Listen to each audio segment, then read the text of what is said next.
February 26, 1991. The U.S. 2nd Armored Cavalry's Eagle and Ghost troops have dealt a crushing blow to the Tawakalna Mechanized Division.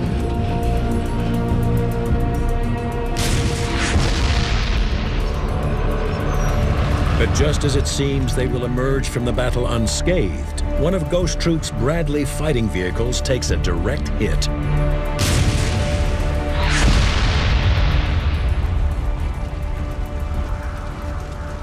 And we notice at 1-6, which is on the extreme right of the scout platoon to our left, he's pulled up on just a little bit of a rise. He was probably hit by one of the vehicles that we had shot. So I don't think there was anything left out there unengaged. So I'm probably willing to bet that that BMP had been shot with a sabot round, abandoned, because it didn't explode and burn, people got back in it.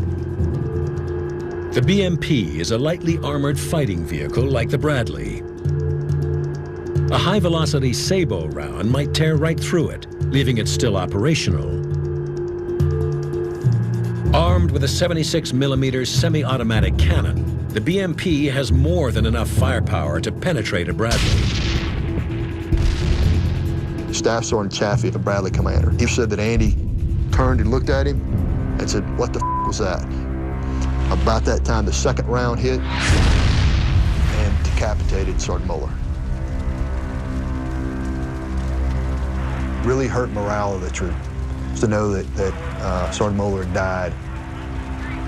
The whole troop was able to basically rally around the situation. You know, oh, one of our guys just got hit, but I got a job to do. This fight is not over. You're in the middle of it. You can't worry about this guy. You got to keep going.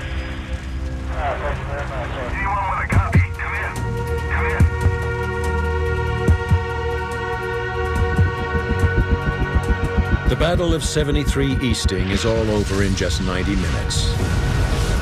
American casualties are remarkably light, 1 killed and 12 wounded. For the Iraqis, however, the toll is enormous. The Tawakalna was wiped out in the fighting against the U.S. 7th Corps. Thousands of members of the Tawakalna Division were killed.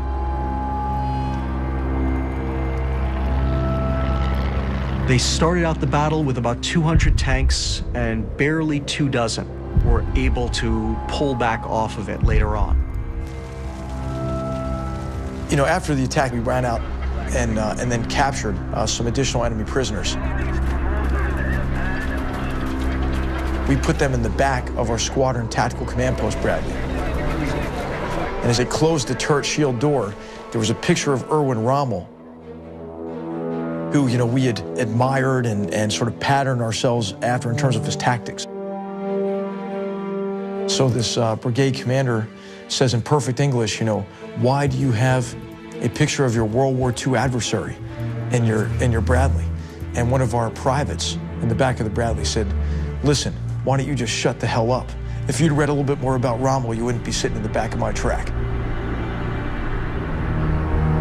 The reason for not only the American victory, but also the overwhelming nature of that victory lay in the fact that the United States held pretty much every single advantage over Iraq that you could imagine.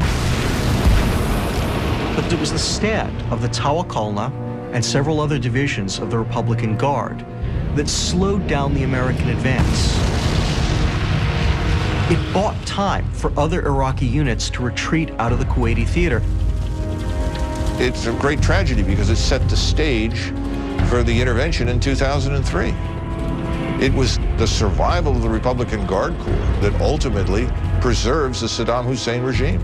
He might have fallen right then and there in 1991 and saved the Iraqis and the United States and the entire Middle East another bloody war.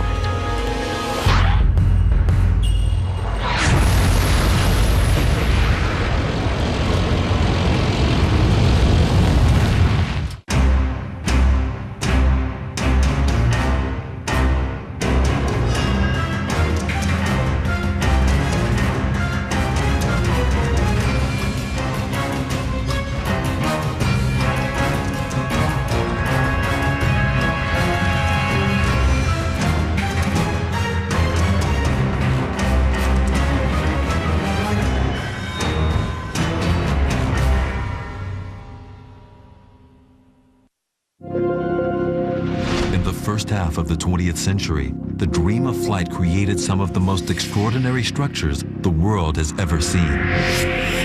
Before the first airplane took off,